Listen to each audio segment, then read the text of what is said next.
over so that we can see him. Hey, how's it going? What's up? How's it Pretending going? like we weren't talking for like 5 minutes before. I know this is the first time I'm seeing your face this entire conversation. Yeah. So, thanks for doing this, stopping by. Awesome.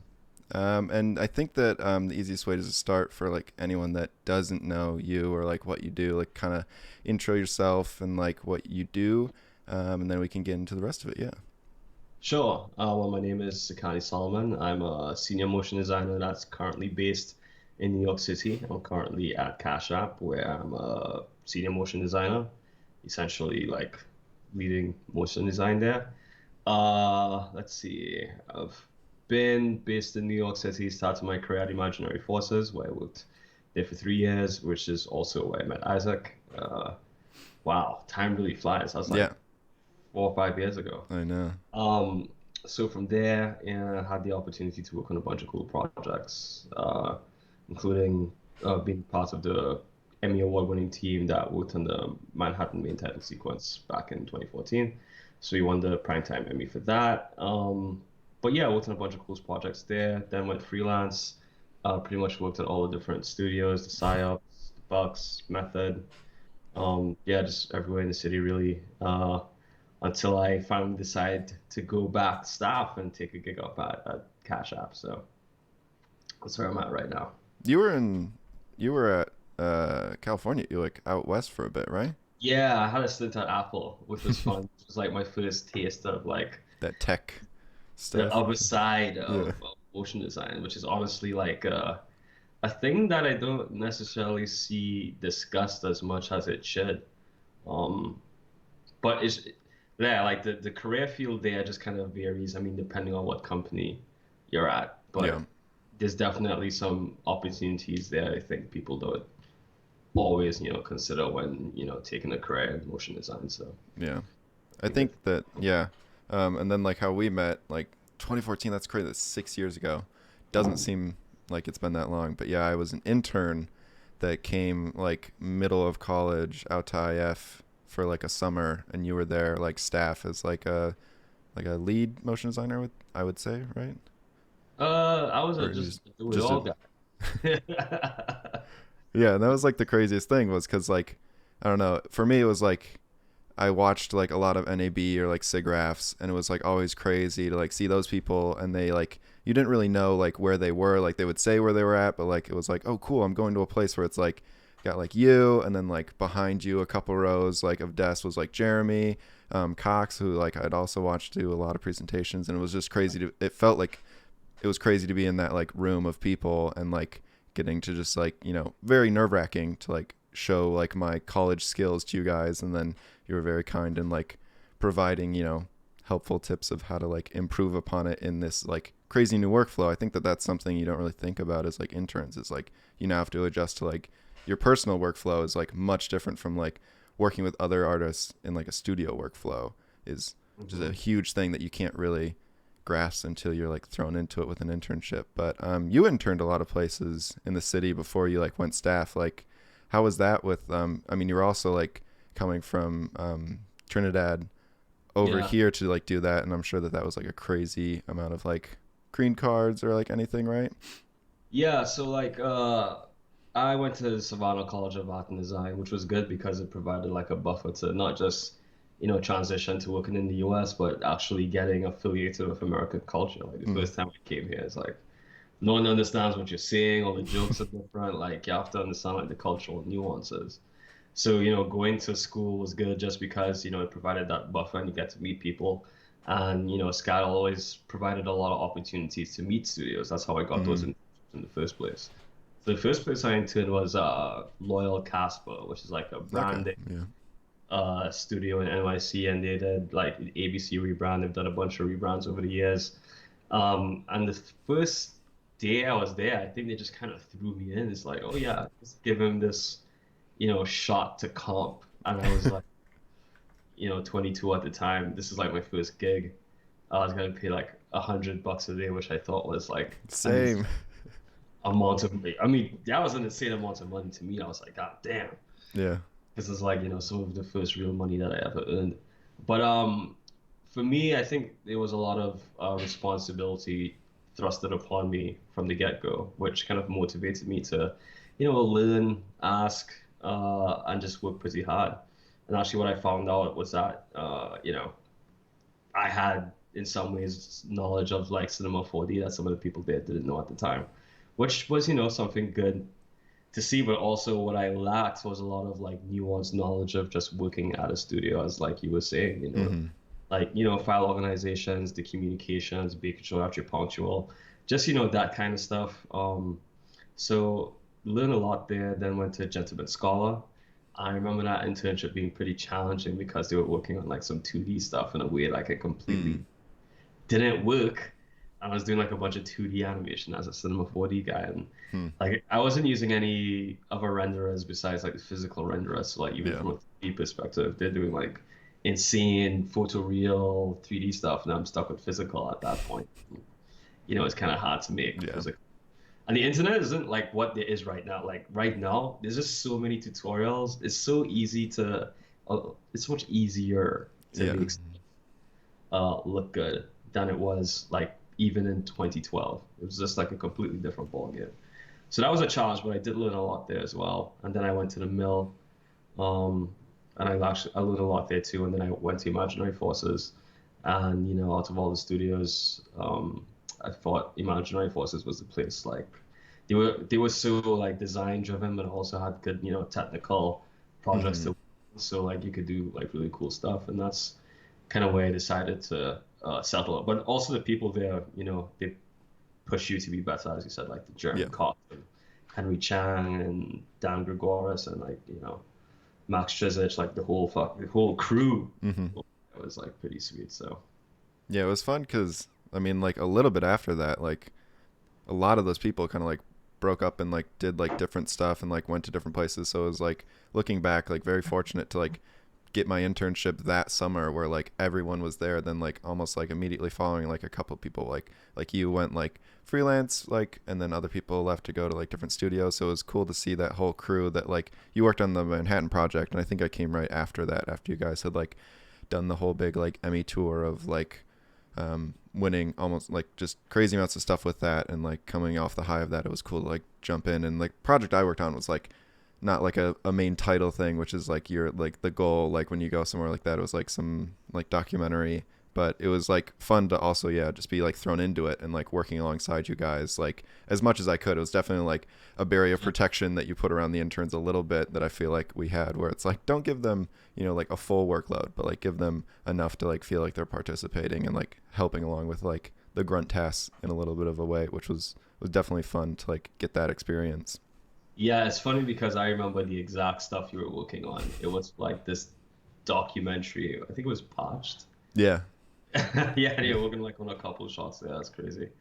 Wow, good times. Yeah. Um, so I mean, you have like the interesting perspective of like you did like all that like you've worked at like a lot of places. Like if you could like name like a studio, you've like been around there as like freelance. You've also been staff like for a decent amount of time, and then you've also gone like the tech route in the West Coast, and like come back here and gone tech route in New York. I mean, I've done a little bit of the tech. Like I was at like Google after college, in like San Francisco for a little bit. Then I came here and did freelance, went staff at like a ad agency, like super ad agency, and then I'm back freelance. So I'm curious, like, on your thoughts of like pros and cons of that sort of like you've kind of dipped your toe in like every piece of like what someone would think of like the routes of motion design are. So I'm curious, like, your thoughts on that stuff. I would say if you're graduating, always go to a studio first. Never Mm-hmm. go to tech. Don't go to an agent. Well, maybe an agency, but I would start off at a studio because typically, some of the best like motion design talent tends to be at a studio, Mm-hmm. and you'll find your skills improving faster um, at a studio. For me, if you wanna like the reason I think I started like why I left staff is because at a certain point I was trying to evaluate, well, where can I get the most value for my talent and my skill set. Mm-hmm. And even on Imaginary Forces, like I was working a lot. I was doing like a lot of work, and I would see freelancers come in, get paid twice or three times as much, and then dip. And I was like, well, I'm not maximizing my value being here. So, where can I do that? So obviously, freelance was the next step. And the good thing about freelance was it allowed you to just change you charge as much as you wanted to. And like if you wanted to give yourself a raise, you could do that. And if you wanted to change studio, you could do that. And it gave you that flexibility to move around. And for me, it was like, damn, doesn't get better than this. Yeah. And I worked at Apple and I was like, this is like a complete different universe. Mm. Like the working hours are just so different. You don't necessarily work as much. Like a lot of people work from 10 to 5. But also, I mean, and this is specific to Apple, I think, but you get the opportunity to work on something for like a longer period of time. But also the compensation, even, as a freelancer, is just like so different. Mm. Like I mean, you just make like at motion design, you hit a cap in regards to like how much you could make, but then like tech, that's how you get to like that secondary like Yeah. cap. So even from like a financial perspective, it's different. But also there's a reason for that. Because like if you was to break it down and just like how the studio system work, like studio agency client, Mm-hmm. the at a studio, you're essentially at the like I don't want to say the lowest level per se, but like in terms of like value in terms of the clients as a artist at a studio, as far as you are from the client, you're on the lowest level. Mm-hmm. So therefore, like, you can only make so much. If you go to the agency side, you could charge a little bit more because you're closer to the client. And if you're working for the client, then you're essentially doing the job of like an agency or a studio. So therefore, you could charge even more because you're bringing more value to them. Because again, as you're going down, you can only charge as so much because everyone on top of you is like padding money on top Yeah. of the work that you do. So it's like you do work, the studio's putting money on top of the stuff you do, the agency's putting money on top of the work that you do. Mm-hmm. So if you cut those guys out, you go to the top, then you can kind of open up like the value and the money that you can make because you're doing the jobs of, the studio and the agency.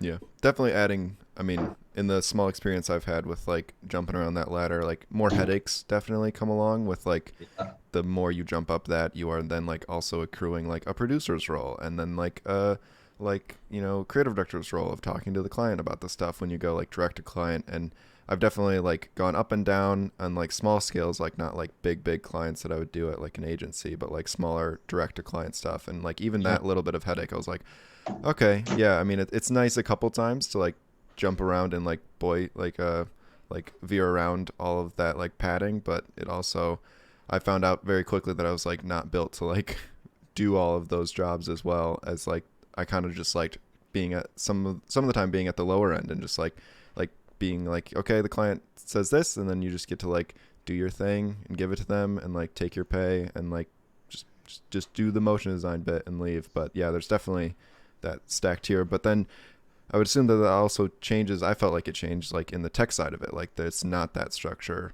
when you're like a contractor coming in to do motion design in-house, like on brand. Yeah, no, it's definitely different. Like personally, as you said, like I wouldn't also want to like be a studio in the sense where I'm trying to find clients. I kind of, at least with Cash App, which again I think is a very unique type of place, and I'll Mm-hmm. explain why later on. But it's more so like you're working with them and you're helping them to build a brand, which is different. And I again like when you're starting to look for clients, you're becoming like a business. So then you have to think like the business end Mm-hmm. plus like the motion design, which for most artists is pretty, frustrating.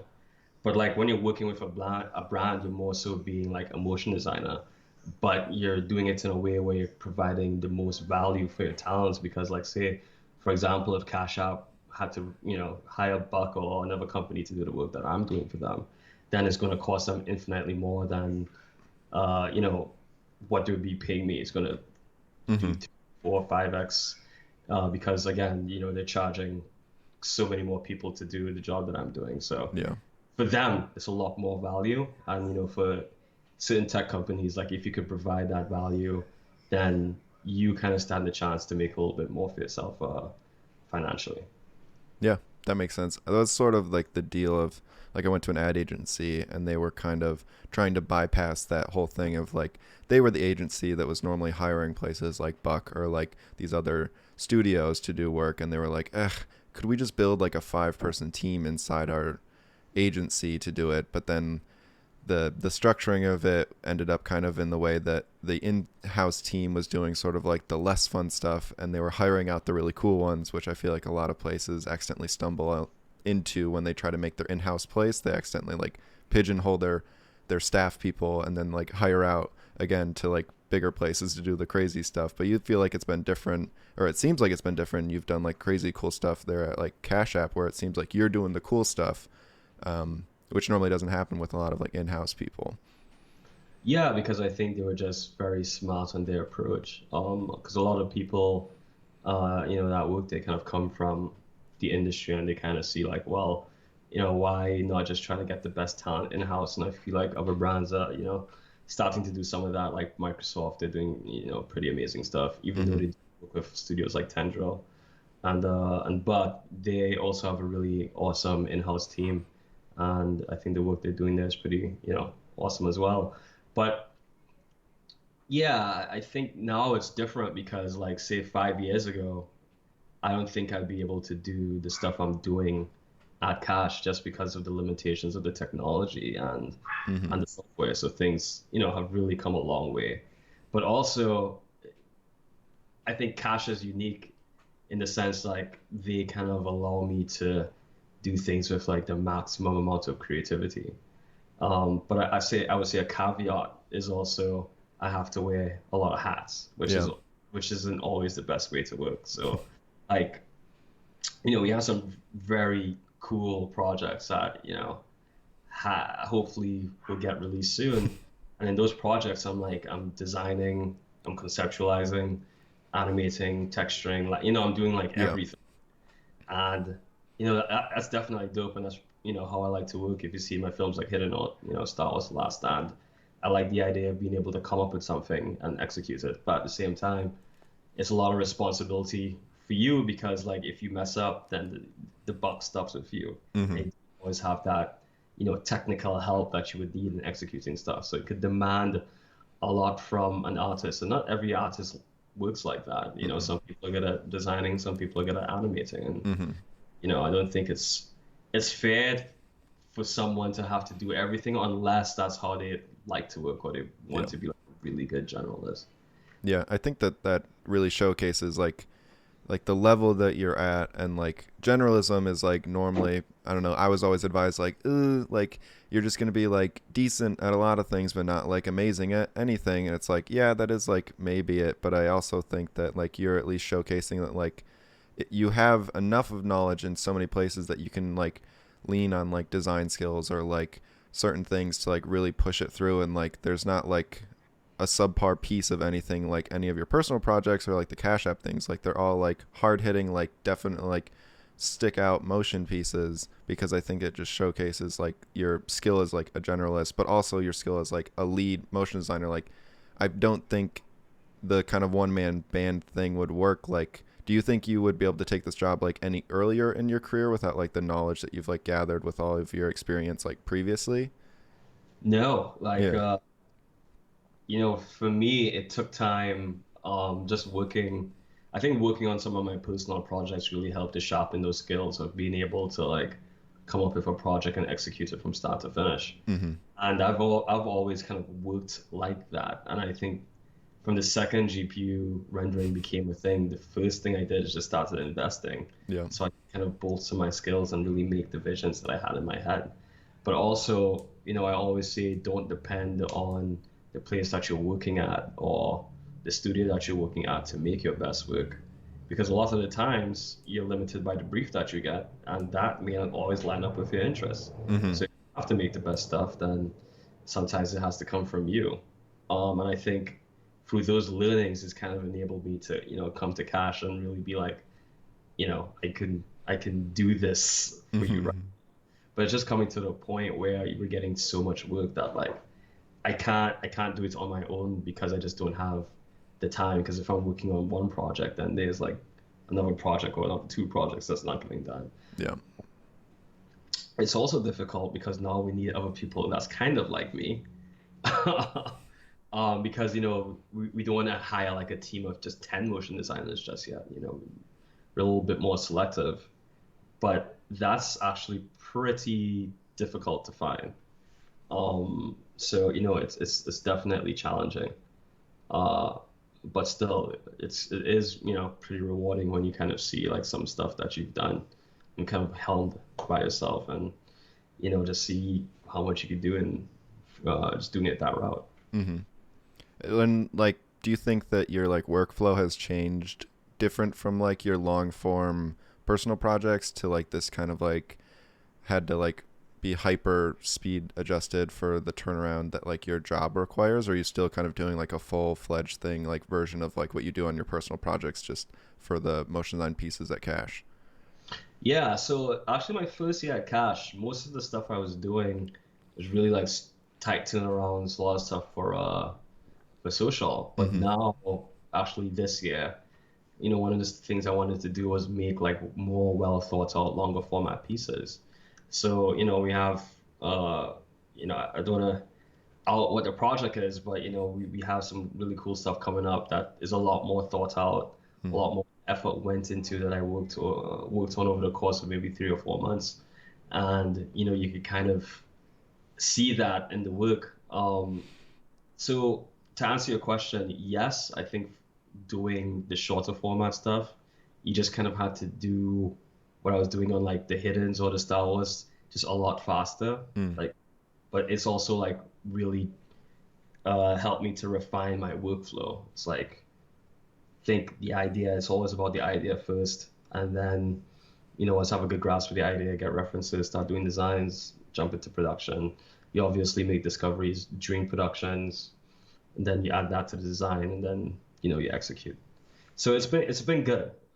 It's definitely good trading. And I was actually like deep diving in Houdini, and then like after a while, I'm not sure if it's because of PTSD. I did one project and I was like spending so much time trying to figure things out technically. I asked myself, well, where am I getting most value for time? Mm-hmm. Like, is making what's more important here? Like making the sim look really good or improving the design, the story, the lighting, or the texturing? And that was like a decision I kind of had to ask myself, like, what's people going to care about the most?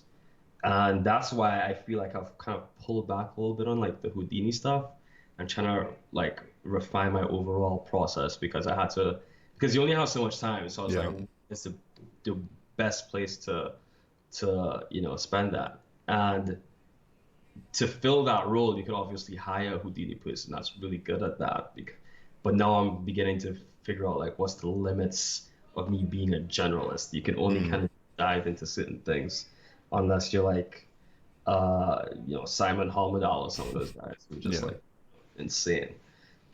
Yeah, I think that like a lot of people, at least in the motion design, or like specifically the cinema 4D motion design, is like Houdini kind of like gets put up like on this like holy grail thing of like it will fix all your issues if you can understand it. But like at the same time, there's like I still feel like especially with the new releases of cinema, like people are kind of like just putting it in their head that like Houdini can fix things versus them, and if they learn it they'll like be better versus just like really like doubling down on like totally understanding how to manipulate cinema to do things. And I think that a lot of your talks and like presentations you've given have really showcased like a lot of people kind of make up the excuse like I just can't do it in cinema, so like and then I would have to learn Houdini, so I can't actually do it and I just don't do it, versus like maybe we don't have to use a real sim and we can just use a couple deformers and it would actually like sell the idea. And I think that that's something that I've actually picked up from you a lot, is like especially in like quick turnaround, it's like what do we actually need out of this? Like do we need like a real sim out of Houdini, or do we just need like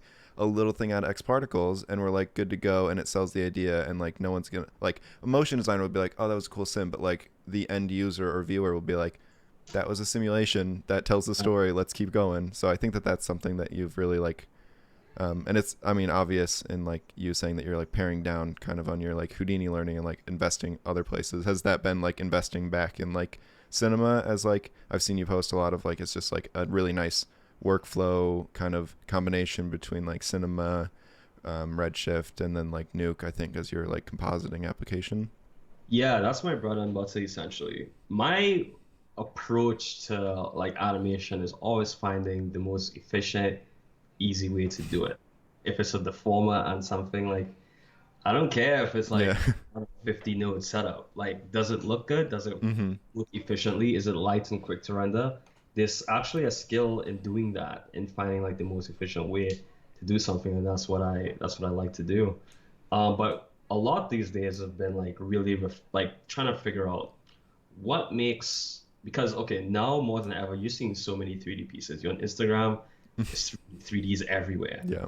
So like you have to figure out how is your 3D stuff going to look different from everyone else's. And like you see things that are technically good, but have you ever watched a piece and it just felt empty? Mm. Oh man, all the shots are sick. What does this all mean? Like, where's the story? How does this all connect? And I feel like for a lot of, people entering the game, they're not necessarily considering how to like tie in the visuals with like a little bit more meaning to make everything feel like a little bit more impactful. Like say if I'm hiring someone, depending on like what I'm hiring them for, like I think what makes a good motion designer, like guys like Raul Marx, they're able to combine really high levels of animation and design with really good, storytelling and visuals, and it really makes it feel impactful. And I think that's kind of where I'm also thinking Mm. always, how do I make this feel different? How do I elevate this above the stuff I'm seeing already? And I'm giving thought to that, but also like to the visuals, like Star Wars, for instance. There's been so many Star Wars pieces, and I'm just like, well, I mean, and in terms of motion design, Star Wars is like the most traditional thing I've done, just because it's more of like a cinematic. But even with that, I had to figure out a way to make it feel different. So like, okay, have we seen something with these types of like one motion dynamic camera angles? Have we seen like the visor in a stormtrooper? Have we seen the inside of a blaster? Uh, you know, the way I told the story of like using one, for the most part, dynamic shots, or like I wanted to have an explosive moment, but I needed to figure out a way to make it feel like more impactful. So then I do like this kind of slow motion close-ups to really, you feel when that stormtrooper gets hit, and you kind of have to think about how to compose that moment. Mm-hmm. So that's kind of where I'm focusing a lot of energy, in addition to making sure my lighting is even better, the texturing is even better, the visuals is better. So I think it's always a combination of the two. And I think, once people start having that is when they get into like a new era, like new space of motion design. Yeah. I think that, yeah, motion design is like just, I always think of it in my head as like a node tree or something. There's just like so many routes that like can go so far. Like there's just never ending, and you just kind of have to like always be like monitoring like, is the investment down this route like going to Mhm. get anything, or should I maybe like push it down somewhere else where like I've kind of put that off for a bit. Like especially like if you want to get like better at texturing, you might run into like UVing, and you might Mhm. have to like, just trudge through that awful period of your life of learning UVing and not just like going cubic on everything, which was like for me like last year I was like I'd always put it off or just been like I'll just like project stuff. But it's like if you really want to like get like high crazy like UMD tile stuff, you gotta like figure it out for a little bit. So it's like that's not like the fun and sexy stuff that you can show off, but like sometimes your learning is like in that route. If you want to really push like another part of your thing, or like you want to learn lighting, you might have to like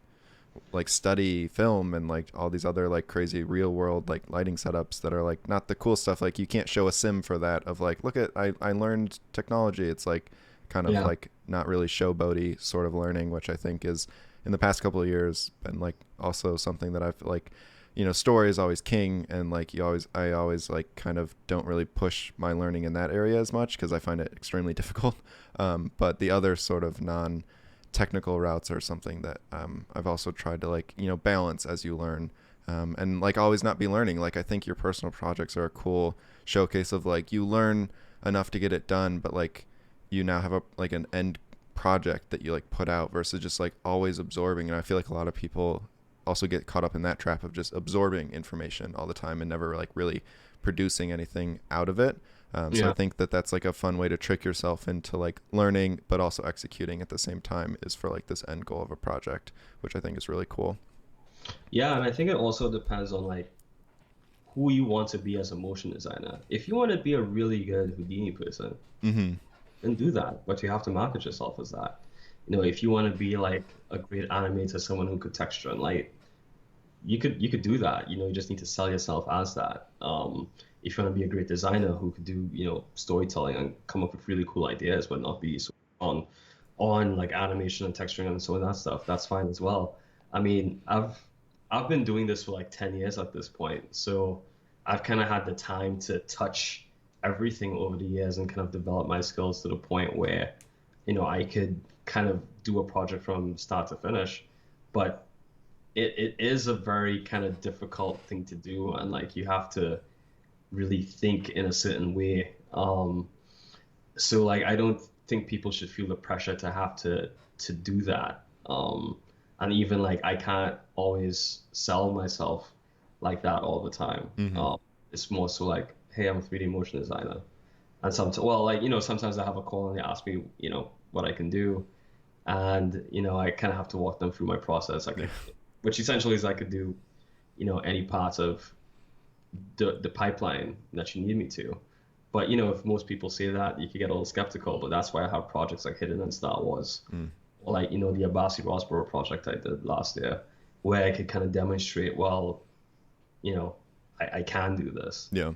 So figuring out how to position yourself or market yourself is also important. But I just don't want people to also feel the pressure to be able to, be a generalist. But I Mm-hmm. will also say, if you can pull it off, then it kind of gives you like more leverage in certain places, because then you could really begin to lead a project, but also kind of get into the weeds of like, okay, this technically doesn't feel right, or like, kind of.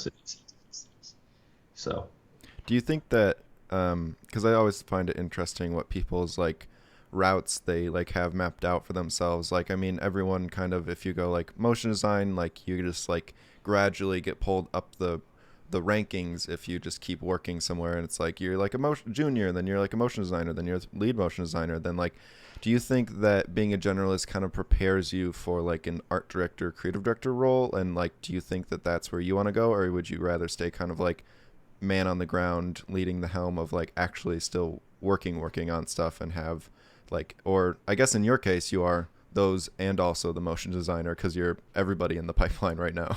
right. Yeah, that's a good question. I really think it depends on, where you work.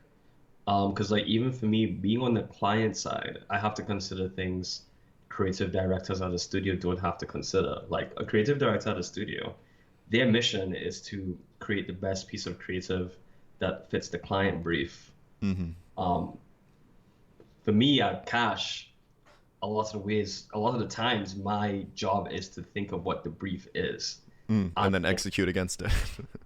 Right. Okay. Like, okay, we wanna figure out this problem. What type of visual can we build, and how can we build it to address the problem, and then figure out the creative Mm. to address that problem. So again, I think it depends on where you work, but like even being at Cash, being on the client side, I've had to like learn some more nuanced skills while on the job, and Mm. just like consider things like metrics and how like the stuff you create actually performs. Like at a studio, you ship it, that's Yep. it. Like it's in the Hope they open. like it. Yeah. Right. But for me, it's not just like creating the creative. It's also tested. Mm. So you see like how well your stuff actually performs, and Yeah. then you have to like you get that feedback, you tailor the creative based on the learnings from testing and all that kind of stuff. Which again, like when you're a motion designer at the studio, you do your shot looks amazing. You go home, you get paid. So it's different from that perspective, but also it's kind of helping me to just learn skills which will help me add value to a client or a customer because now I'm learning this type of experience. Hmm. Now, depending on where you are, like a studio or agency or tech, everyone's promotional system is different. But if your job is to be like an art director, you need to be good at design and you need to be able to talk through your designs and sell your designs. That's just, what you need to do. And like I feel if you want to move up to those positions, you just have to understand like what the requirements are and work at those. Um, and yeah, but also people think like ascent that's the only way to ascension is being an art director, being Mm. like not necessarily. Like depending on there's a lot of like motion designers that make more money than creative directors, at studios, or like a bunch of Houdini guys probably make more money than creative directors. I mean that's obviously relative way those people Mm. are, working, but you don't also like some people just aren't creative directors. Um, so I don't feel like someone should feel bad if they don't have that title. Yeah, Uh, but yeah, makes sense. Yeah, I think that that was a weird shift for me because I kind of did the exact thing that you didn't advise people. Is I went to tech right out of college because a friend was like, "Hey, I'm here and I work at Google and they're looking for like essentially like a Cinema 4D motion design person for this team that I used to work on. Do you want me to like set you up with an interview?" I was like, "Yep." I don't have like my goal right then was just to like go to New York and be freelance and like figure it out. So I took that for 6 months, and it was really weird being like you were saying, like I remember my first meeting with like like a market research person was like in the motion design like meeting creative pitch meeting, and I was like, oh, that's weird. And she was like telling us like how our designs did like when they did like a round of testing on people, and that like people didn't respond to like these certain colorways, or like people didn't like where we placed things. I was like, oh, this is stuff where like design wise it looked great and everyone was okay with it, but then like it went against like hard research and they're like, well, that design does not actually work even if you think that it's really pretty, so we're gonna have to change it for the thing that we're doing. It's like, oh, okay. It was like really weird to like have that side where you're like, yeah, you just ship something static to like a client and you're like, cool, yeah, they were okay with it, they liked it, and then like it just kind of lives on forever as like normally like a campaign. But like when you're doing, we were like mocking up different things so that like no one had to code it, we just kind of like motion designed it, and then they would like test it really quickly was our turnaround. So it was a little less like on the pretty side of motion design, a little bit more like UX stuff. But it was a very weird jump into that world of like having your stuff like tried and tested against what people actually think about it. And there were a lot of meetings where it's like, oh, we're not even doing anything yet, we're just talking about what we are going to do, and really making sure that that like brief that we have to build ourselves is like solid, which is funny that it's the same experience that you've had, which makes sense on sort of the more tech side of motion design that people don't really think about, or like at least I didn't think about. I thought the holy grail was like going into a studio, and then you get in a studio and you're like, oh, we're like at some places we are just worker bees and we just like get our shots and we do our shots and we give them to somebody else that like finishes them, which was a really weird jump for me as well. I wonder if that's like your case at all the studios you worked at, where some of them the time like I came from like doing everything myself as like a kid in college, where like I rendered it and then I comped it and then like it was all good, but like handing off shots to people to comp was like a very jarring weird experience where I was like, oh, you get to decide how it looks at the end, okay, cool, yeah, and I have to give you the right stuff and you're mad if I give you the wrong stuff and I don't give you enough passes that you need, which is I don't think I would ever really have learned unless I like went and did an internship. So I think that they're very valuable. Do you think that you like would have still ended up in the same place if you hadn't done so many internships? uh, uh, yeah. I think for me, well, internships one was to gain experience to make my visa cases better, Hmm. but also trying to figure out where I wanted to, end up after school because I needed to get a job. So, but I was trying to secure a job that was like mandatory for me to stay in the U.S. Hmm. It's kind of why I did so many internships. But yeah, it's definitely tricky to different the tech and the studio. And as motion designers, we kind of think about what does longevity in this industry mean, right? Like, do we want to animate in our 40s and be on the box still, or do we want to be art directing or have more like a leadership type position. I think that depends on the person as well. Um, and again, I feel like the team and the culture we fostered at Cash App is very unique. Like even me trying to compare it to like other tech companies, I don't know any company who will be doing like the type of work with the Mm-hmm. size of team that we have, which is Yeah. probably like 10 people, and they're all not like your traditional motion design Mm-hmm. creatives.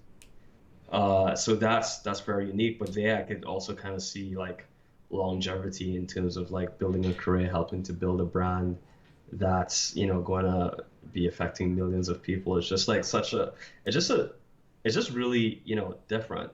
Mm-hmm. Um, and again, like I don't think anything is wrong with the studio, artists at all. I think that's still a great place to be in. That's actually something I miss where I get to be around like really smart, really talented people to kind of push me and just to bounce ideas off of. It's sometimes in this type of setting you don't get that, but we're trying to build, so that takes time, but hopefully that comes true. Yeah, Uh, I always thought that it was funny. The experience of like a lunchtime kitchen setting at like IF was always so crazy because like there was like staff people which were like super knowledgeable, but then like there would always be like every 2 weeks a shuffling of freelancers that would come through, and it's like you just gonna get to pick the brain of like who used to be like just got off a job at like as a lighting artist ILM. You're like, wow, that's crazy, and now you're here, and now I get to like just sit mhm. next to you at lunch and chat. Which I, especially remote stuff now, like I am still freelance, but like remote you really don't get to other than like Slack chat some people, which is like a little bit harder to have those natural conversations. Definitely miss that about being remote now. Yeah, 100%. And another thing too, I remember like on Twitter, I asked like, why wouldn't artists go staff? And I heard like, so many reasons. Most of them, for the most part, are like super duper valid. In most places, you won't get like the same value as you would as a freelancer financially. Like, most studio gigs I know wouldn't pay artists as much as they would make freelance. So that's super duper valid. But also like the freedom to take a month off. Uh, what else? I mean, I think those are the two main things, like Mm-hmm. money and time. But I would also just mention like there are definitely opportunities where I feel like both can be met. Primarily, I think they would exist more so in the tech space. Uh, just because like they have the money, or like on the client side, they have the money to pay you more than you would be as a freelancer. Mm-hmm. And like a lot of companies in the tech space offer like unlimited vacation. You get more like flexible schedules. Like I don't think I've ever. I can't remember the last time I worked a late night. Mm. That Uh, sounds very nice as currently working a couple late nights. But yeah, yeah, I think tech definitely does bring that sort of side to it. Like, I mean, yeah, it's pretty standard, like 10 to 5, which is like the absolute opposite of like freelance or like a studio where it's like expected like 10 to like 7, 8, 9 is like the usual, especially if you're like definitely in it on like a job that's delivering or something. yeah, no, 100%. And as you get older, you begin to ask yourself like, where's all this time going? And you want to look back and you want to know that you've been using like time for work, obviously, but time actually living your life as a human being. Mm-hmm. And in the United States especially, people work very hard and very long hours. So, finding a place where you could still work really hard, but still do it in a reasonable way and create like phenomenal work, I think is definitely a treasure. But Yeah. it is difficult to find. But so I feel like super duper fortunate that this opportunity found me. I didn't have to like go search it for myself. But honestly, when I came in, I didn't want to go staff. I was just like freelance. Mm. But eventually I worked in, was convinced like, oh my God, this is super unique. And yeah, I would kind of be silly to not try this and, see where it goes. Cool. And I think with like probably like 10 minutes or so left, a question that I've been asking everyone, like, what's your like Everest project or achievement that like is kind of like in your goals, career wise, probably more specifically career wise. The biggest project I think I would want to work on. Black Panther 2. Hmm. Uh, Because you yeah, got to work on the first one, if people don't know. Worked on the ending, may not end, is what you worked yeah, on? and yeah, like to work on the main on-end title for BP2, I think would be really cool. But yeah, I haven't done a main title in like it's been quite some time actually. I think I pitched on one last year, but yeah, I think that would be a really cool project. But not just work on it, like help to like lead that effort. Especially like the last one was made by like 5 people. With an insane timeline. I heard many stories about that. I'm Uh, I, currently working at Perception, which was the place that you worked at when you did it, and they okay. reference it a lot. Yeah. Yeah, no, that that was a crazy project, but we pulled it together, which was super duper cool. So that's nice. Shout out to Johnny. Yeah. Uh, uh, but yeah, I think that's one of the projects that I would love to work on. But otherwise, I feel like at this point I've kind of hit a bunch of like my checklists for projects I've wanted to work on. So for me, I think it's just like continuing to improve. Yeah. And then, is there like any artists currently that you're like super inspired by or have like been like seeing a lot of or recently followed? Uh, it's a lot. It's a lot. Uh, yeah, I mean, Raul Marx was always one of my go-to. To be honest, he was one of the first people that I saw like execute a project from a high level of fidelity from start to finish. When I saw the 2015 semi-permanent titles, Mm-hmm. and it was like, oh yeah, done by one person. It's like, yeah, right, Yeah. impossible. And then it really was because it's insane. To be honest, like even this week I was still referencing it, and I think he really showed me it was possible to work in that way, which inspired me to like kind of double down and start really seeing how far I could push things. So Mm-hmm. definitely say, I think that piece also really goes to show like how much those things like of his storytelling really like prop up all of those sort of like motion design gags that have hmm been like ripped out of there definitely and like put in different other things or inspired other things that just didn't work as well, or like you see like someone do like one of them like kind of just on their own, or like a, yeah, and you're just like, oh, this feels like kind of like you were saying, like empty or hollow, and you're just like, ugh, I wonder why. It's like because it's not like being like glued together with this like great kind of like cinematic story arc that those were. But yeah, that piece is insane, and it's crazy. I think he did a talk or was on a podcast talking about it, and just like it was still like crazy late nights and like still like a ton of work and like long hours, and that's kind of the sacrifice you give when you like trudge up the mountain of like a solo project, is just like time is your enemy now. Like you can do anything or make anything really as long as you have enough time. yeah. And he had a deadline he was working with, and I think he did most of that within like a month, which is Mm-hmm. pretty Insane. banana, Yeah. insane. But he could have, done that spread out over the course of a year, which, would be like a lot more manageable. But the fact that he even pulled that off in the space of a year is amazing. There's another guy, and I always mess up his last name. It's Daniel Krivoruchko. I'm pretty sure I just butchered that. But he also goes by My Schlee, and he just dropped a project called Blindside, which is insane. I'm not sure Oh, if I've it's seen stuff from this. Yeah. Blindside, which just dropped. He is like so rare in terms of skill because he's a Houdini artist who's really Has like good. a good eye, which is very hard like Yeah, normally. he is a really good designer as well. And it's Yeah, this like, stuff is insane. how? Yeah, I've looked up for him for like years. He is just like, the epitome of ideally where we want to go in terms of like being technical, but I'm just not sure if I can. Like Houdini is too hard. And the Which older I get, I just feel like I want to spend less time in front of the computer, like learning Oh, technical. yeah.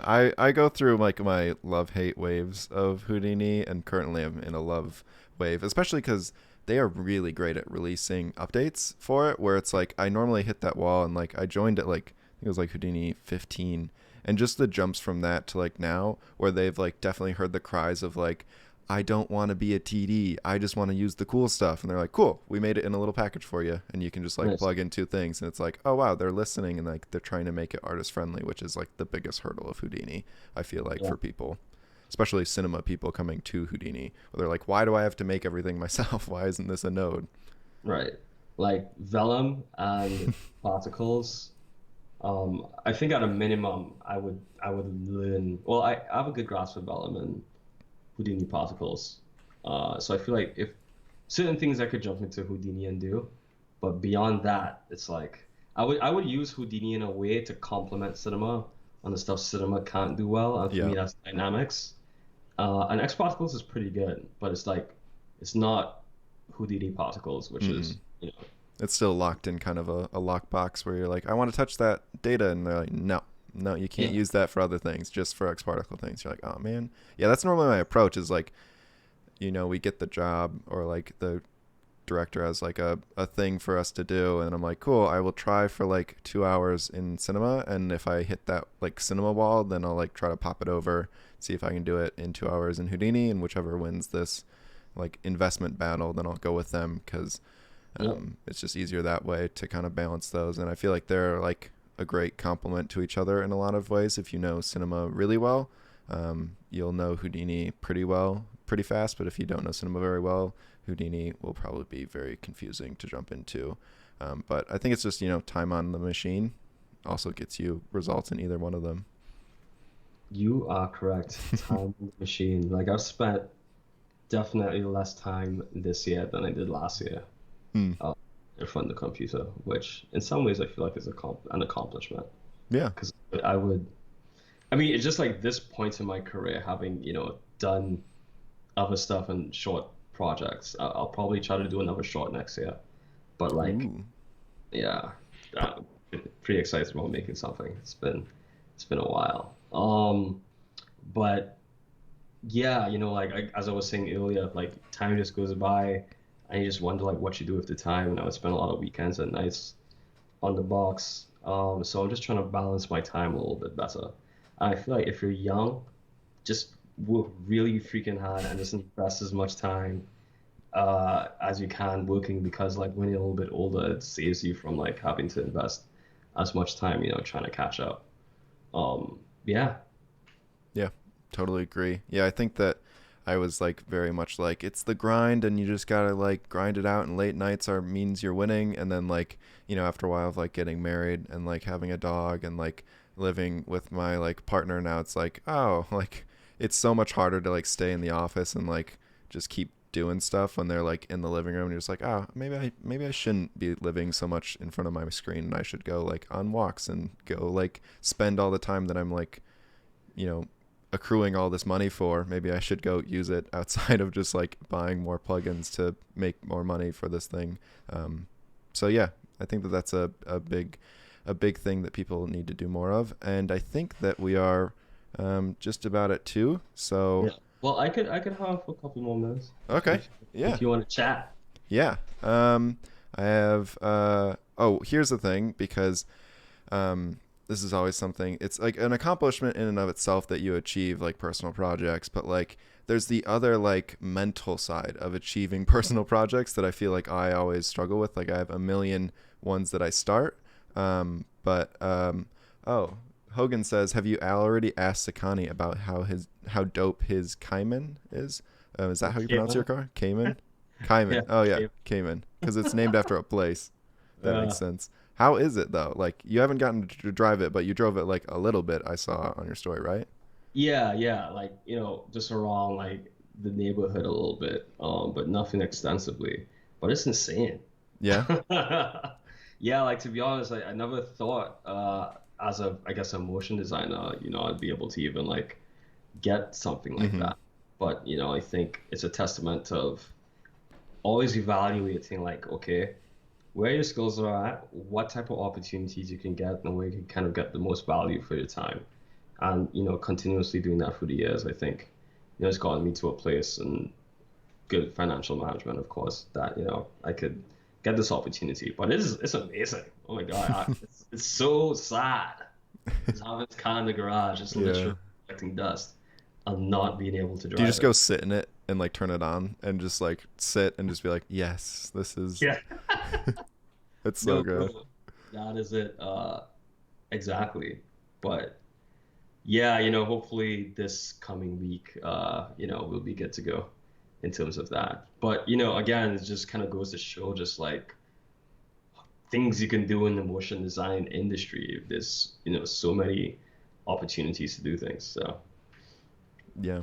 And the other question that I was kind of like talking about was like, how do you like set deadlines and like make sure you hit them for your personal projects, or like how do you consistently like start things and end things, and like have that discipline to like, I feel like your Star Wars one, like I remember when it like started like, like a ways before like it actually really started, you were like tinkering with just like texturing like a Star Wars like stormtrooper, and then like it kind of like put it aside, but like you eventually finished it. I feel like I have the issue of like I do that and then I just like my attention gets pulled in another direction. I just kind of like have this shelf of like started personal projects that just like have been on the shelf for like years. right. Yeah, I always see it as like a stepping stone almost. Like for me, if I don't finish it, it's like a thorn. It's like a Mm. splinter in my brain that it bothers me.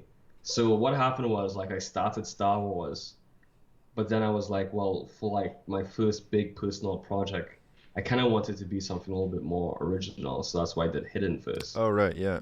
You like So shelved it and made a new one. right, exactly. So I did Hidden, and when I was doing Hidden, I was so excited because the visuals I was creating were like better than like some of the best visuals I've like ever created, and I was like, oh, I need to finish this. Like, I need to get this out. This is going to help me to get to a new place in motion design.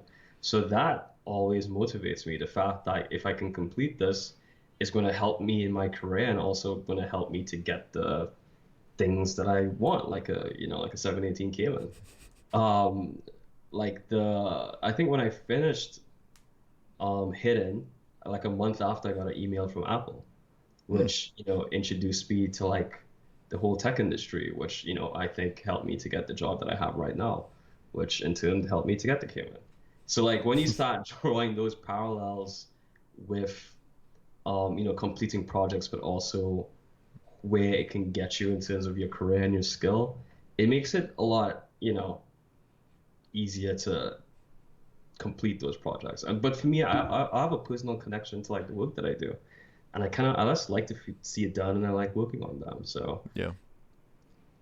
I feel but like also yeah, set continue. realistic expectations. Hmm. Like don't design something you know you can't do, then you'll never go to finish it. Do Yeah. something reasonable, and yeah, just be determined to finish it and think about like where it can get you in your career.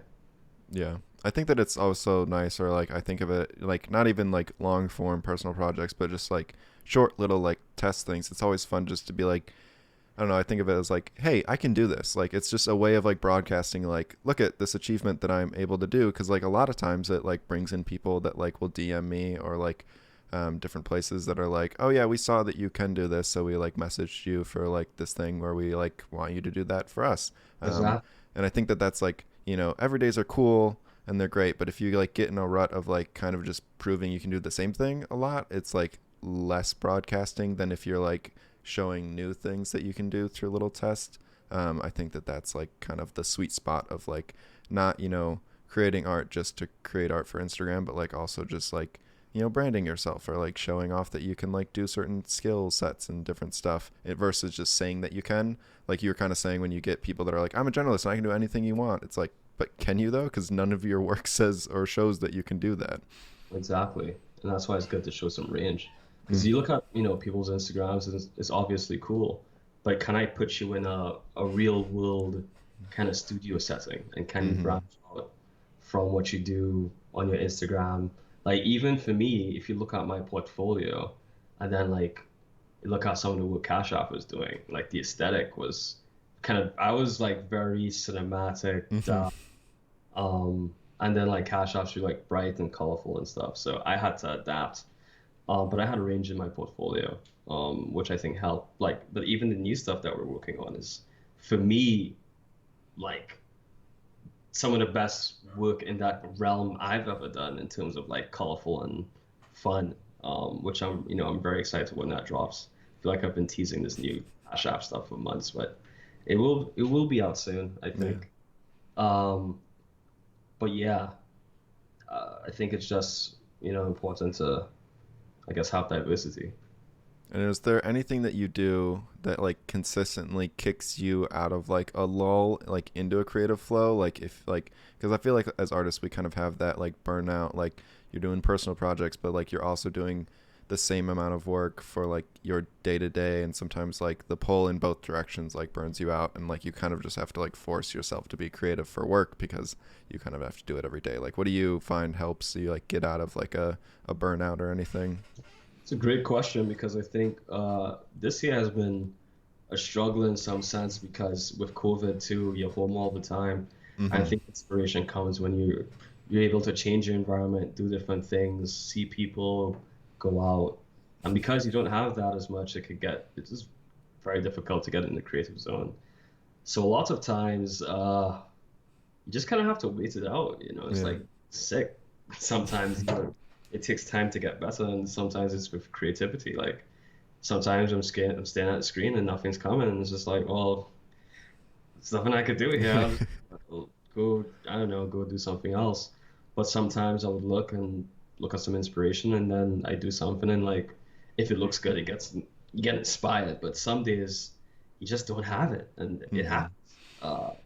Especially this year, I've definitely been experiencing that. But fortunately, it comes back. But I don't think anyone should feel bad if they don't like they can't figure it out that day because it's inevitable.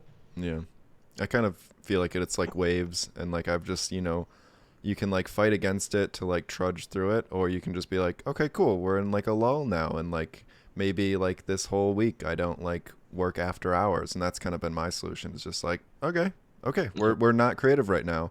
The personal projects can wait, and I'll work, during the day, and then just like sign off for like a week, and then like normally like it like grows, and like the itch to like do stuff like comes back, and you're like, cool, okay, we're back on, we can go do like our crazy fun stuff and like have energy to like work beyond work hours. And yeah, I think it's just it's like a lot of mental health, and like I think that that's like something that people don't really like think about. Like part of like growing as an artist is like if you're super connected to your brain and like how you're like feeling, you can like gauge these things and like not have like be blindsided by burnout, being like, oh yeah, I guess I have been like doing crazy 8 hours for like a month straight. Maybe I should not do that and have a little bit more balance. But I think that yeah, successful people like yourself like definitely show that like you just gotta like grow in a lot of areas other than just motion design to be successful at motion design.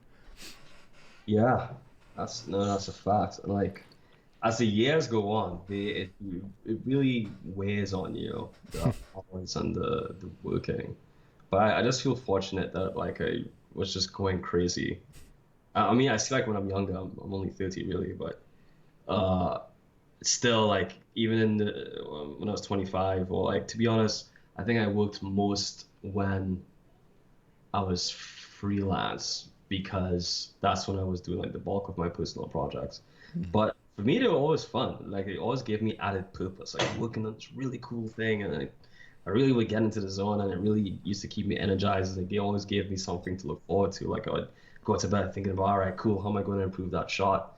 Um, but yeah, like sometimes you just have to get into a zone, and like even sometimes I'm like, how did I get into that zone? Like I'm thinking like, how did I do stuff? Like how did I Yeah. do that? Like thinking about it now. Uh, yeah. And sometimes you just have to like, when you get into the zone, you know. Yeah. Yeah, I think that that definitely makes sense, and I've definitely felt that a lot of times where like if you it's like you can just invent like if you wish that you got more certain type of work, you can like just invent a project for yourself to do, and then you get to like explore it. And as long as you have like, I mean, a lot of us, we were talking about it earlier before the stream, like we've built like work machines with all the software that we need really, um, to execute the same level of stuff that people get paid to do. So it's like, I mean, if you have like the energy to do it and like the willpower to like learn how to do things that you don't know and like problem solve, you can essentially achieve like anything that you really like want to or like strive to, and then once you achieve it, you can market yourself to like do more of it, which is like the fun part about it. Yeah, 100%. There is so much work out there, and surprisingly, there's just not enough or not a lot of people to do it.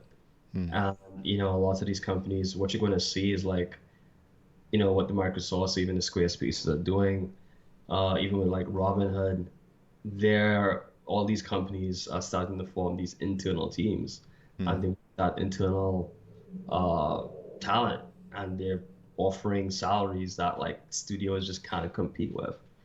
Uh, and they need people to do those jobs. So it's like a really, really good time to be a motion designer because there's more opportunities to make you know good careers and good money. So Yeah. super exciting.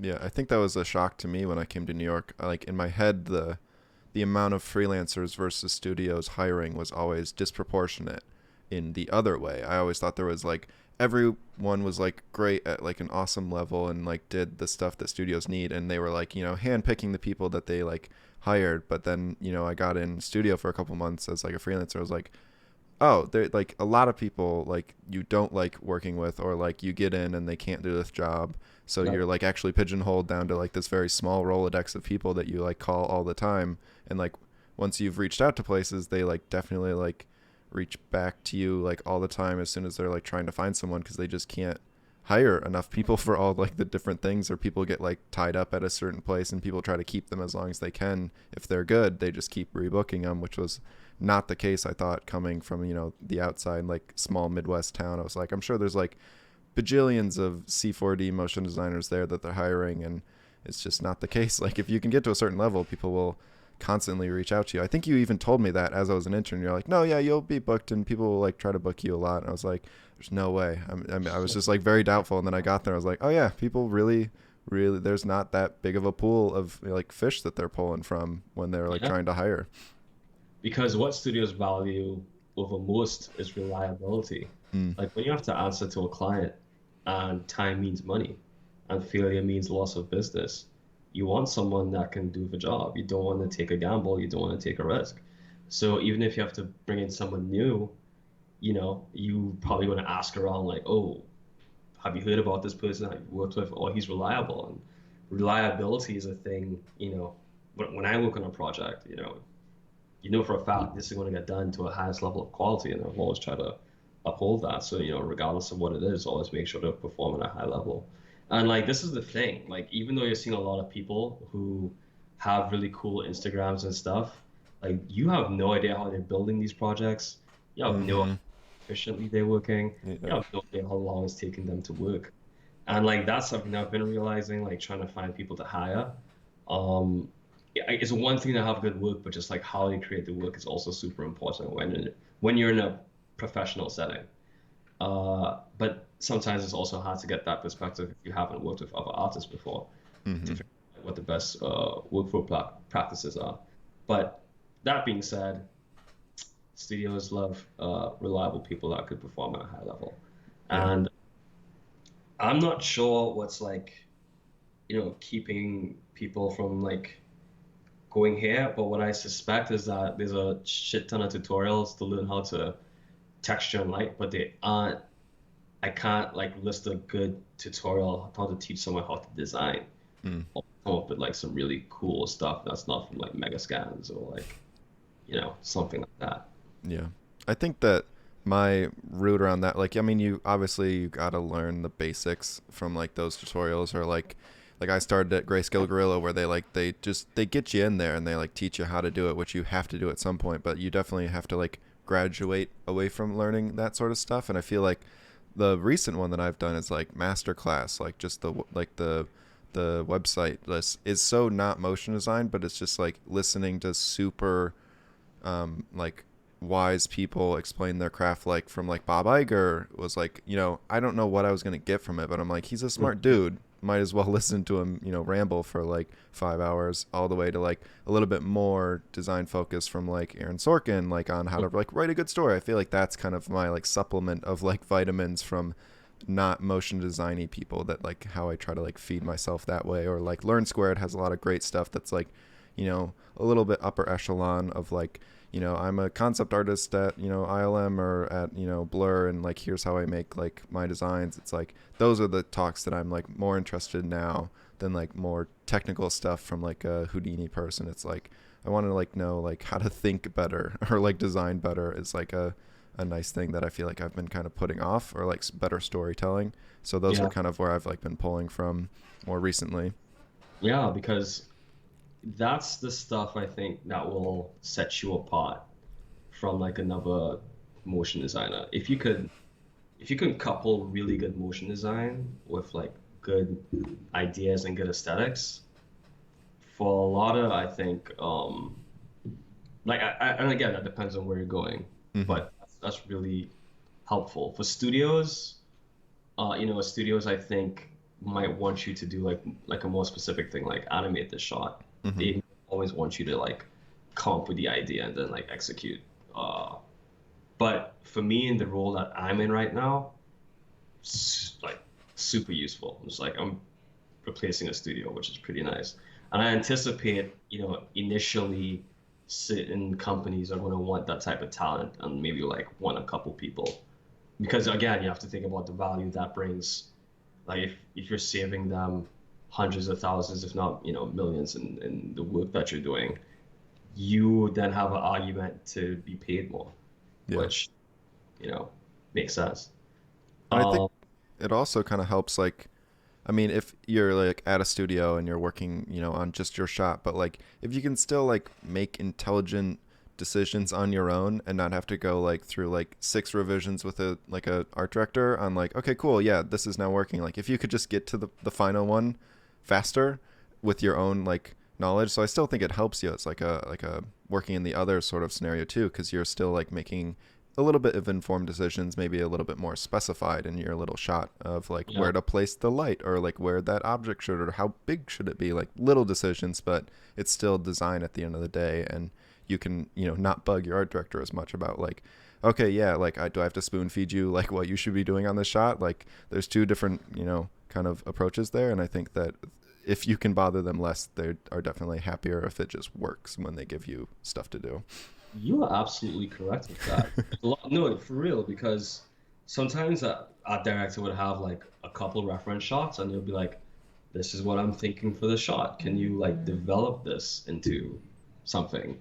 So like in that instance, you're doing design and more than likely you have to do the technical execution of the shot.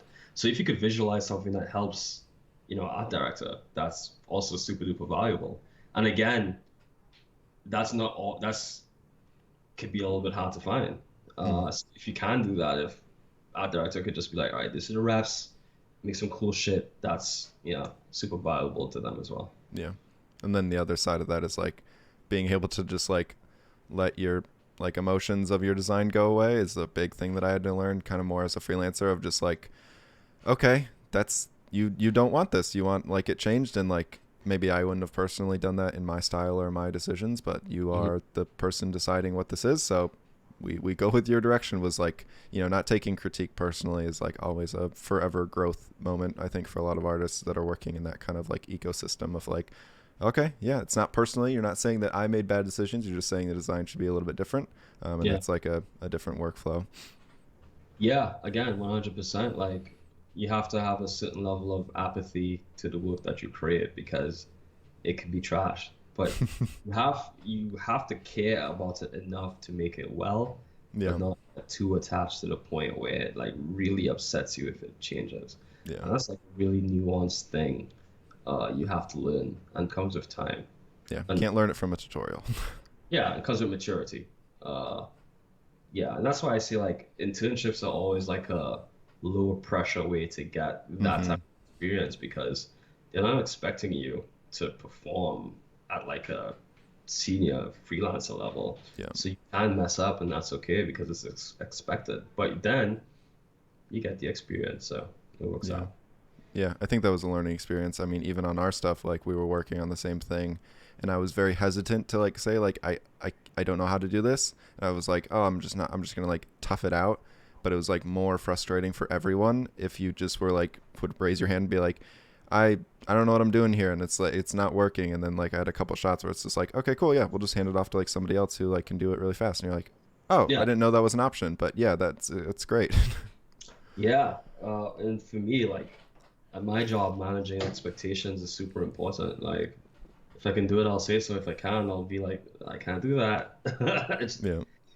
versus like trying to lead people on and then you mess up. Hmm. If you manage expectations and then exceed the expectations that you initially set, that works in your favor, right? So, Yeah, I'm really bad at that, especially with client, like direct to client stuff. I feel like that's always in the back of my head is, like under promise, over deliver. And then I just like get caught up in like, yeah, that would be really awesome. We should try that. And I'm just like, oh my God, I have so much stuff now that I have to do. right, exactly. And like, to be honest, like a producer is always like, how long is this going to take? I mean, I don't know, to be like, I don't know, but I'll just say a number, I guess. Yeah, I still can't always guesstimate how long things would take me. Yeah. So, I always try to add like a little bit of padding. And a good producer would add padding, even Hmm. if it's a number, which is smart. But yeah, I know as an artist, it can get difficult to estimate how long things take and how much work something would add up to. A lot of the times, things are more difficult than I thought they would be, but nature of the game. And then another one that I ask a lot of people, I mean, you've kind of teased a couple things, but like any upcoming projects, personal or work wise, you've mentioned your like Cash App stuff is going to be coming soonish and you might be tinkering with a new personal project. Yeah, like this year in particular, I haven't really done much outside of cash. I kind of like decided to, because again, like I'm getting the opportunity to like conceptualize things, Hmm. which in like freelance and stuff, I don't usually always get to do. I'm like, well, I'm gonna focus my stuff on my, cash work and try to elevate that to a new level. So that's was, my focus this year. So yeah, when hopefully that stuff comes out, which hopefully will be soonish. Okay. But it's a lot of content. Okay. Yes, it's a So lot of it's content. different than like the normal stuff we've seen of like social, like Friday posts sort of thing. Yeah, like it's in the same vein of fun, but there's more like with those, they're just like, oh, let's just make something cool. Hmm. But this stuff is like more thought out, and there's more storytelling to it. Yeah, because the other ones are like the end goal is just announce that this is happening, and it's like a fun little like thing that gets to it, and you're like, okay, cool, yeah, I know it's happening. But this is a little bit more of a story arc to it. Yeah, this is more so like how do we talk about certain things in a fun, interesting way.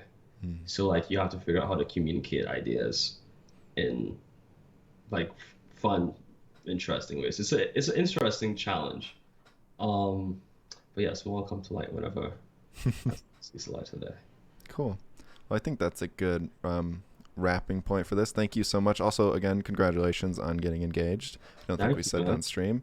And thank you for hopping on here as like one of the earlier ones, as this is still kind of shaping on what this is. But I think it went pretty well, and I think it's a lot of information, very useful for people like already in motion design, all the way to people like just starting out. Lots of good bits in there. But yeah, anything else that you wanted to say before we end it? Yeah, man. Thanks for having me. It's definitely a good conversation. Yeah, I had a lot of fun. And to anyone doing motion design, just keep making stuff. Just just keep making stuff, good or bad. But always make it better the next time. Cool. Don't, stay at the same level. Yeah. Always keep pushing it. So everyone follow you. Your tag is up on screen. Follow you on Instagram, and from there they can find all your website and other things, right? Yeah, pretty Cool. much. SekaniMotionDesign.com. Awesome. Nice and Well, easy. that's it. Thank you everyone for stopping by. This will be up on YouTube about a week from the posting, so check it out on there if you missed it live.